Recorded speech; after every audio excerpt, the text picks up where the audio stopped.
a Christmas massacre in Eastern Myanmar.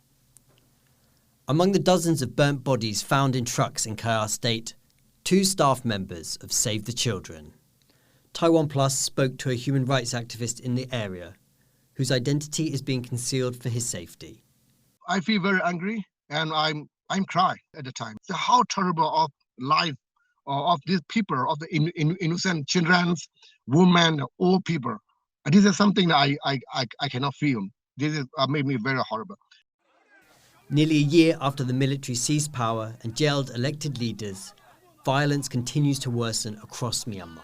They are trying to threaten the people, and they are trying to showing that they will do whatever people who against them, even though the civilian or the PDF, they don't care. This is kind of they're trying to bring the fear to the community. The human rights worker says that clashes between the military and armed groups in opposition to them have now displaced more than 100,000 people in Glauert State alone. Committing grievous atrocities against civilians has long been a tactic of the Myanmar military, which has been battling ethnic armed groups in the country for more than 60 years. In 2017, the military's campaign of burning houses, raping, torturing and killing Rohingya Muslims forced more than 700,000 refugees across the border to Bangladesh. You will pay the price. I think that's the message the military wants to give the public. And then it's horrific and it's quite tragic. And then they don't even care whether people, who work or who have tie with the international organization like Save the Children, they don't care at all. But the ongoing crisis threatens to destabilize the region. Myanmar borders India, China, Bangladesh and Thailand. This week, as refugees and shells spilled across to neighbouring Thailand, it beefed up its border with Myanmar. The UN's special envoy to Myanmar called for a New Year's ceasefire in the country.